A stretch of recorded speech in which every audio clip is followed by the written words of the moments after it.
We can all agree it has been a brutal couple of years. Everyone has dealt with it their own way. Through all the turmoil, more than 200 million listeners have turned to a northern Minnesota man for a sense of calm and peace.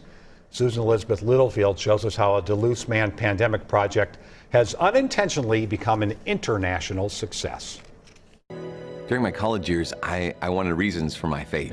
It seemed like the answers that I received were things that just made me question even more. In the name of the Father, and of the Son, and of the Holy Spirit.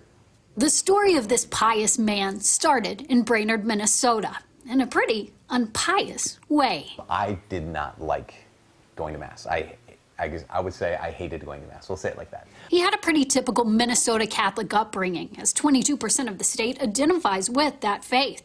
It's a faith that he eventually came around to. But at one point when I was 15 or so years old, I had this just awareness. This is a gift of the Holy Spirit, I believe, a gift of God. But becoming a priest took some self-convincing. As priests don't get married, it was one of those like, oh shoot, what do I do?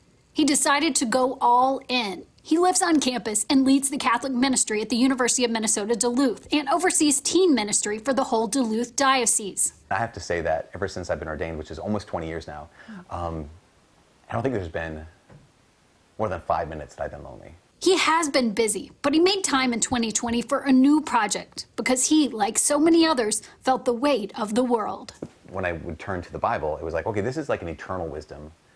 And this is something that reminds me, okay, even as bad as it is, this is nothing new. Like, it's been worse than this. And God hasn't left his people. And so then I was like, okay, here's what we need to do. I want to read the Bible every day and make a podcast. He did just that. Hi, I'm Father Mike Schmitz, and you're listening to the Bible in a Year podcast. And what happened next, he nor anyone else could have ever imagined. Going from Genesis to Revelation, you don't get the story. You have to read the Bible in a certain order, and so the Bible is not in chronological order? No, it's organized by literary type. Maple Grove Bible scholar Jeff Cavins joined Father Mike to break down the complicated book into daily podcasts. In the beginning, God created the heavens and the earth. And my producer called and said, "You're number one in the country." And I said, "Number one what?" "Joe Rogan, Ben Shapiro, you're number one in the country." And I am like, it's two guys from Minnesota reading the Bible. And it rose to number one. Who could have thunk it? I didn't. We were shocked. They have 238 million downloads and counting, landing this billboard in Times Square. They have listeners of other faiths like Judaism, and they have atheist followers too, from all over the world. The reaction, the response has been from my fellow Minnesotans has been just this, we're really proud of you. And like of my family, we're really proud of you.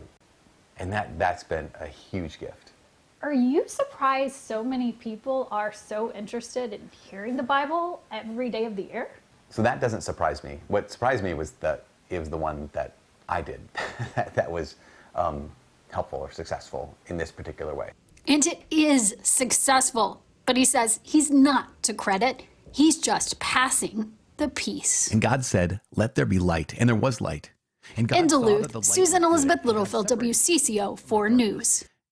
And he has a great voice for it. Yes, he doesn't really Yeah. does. I think I would download that. Yeah, well, you and 200 other million people.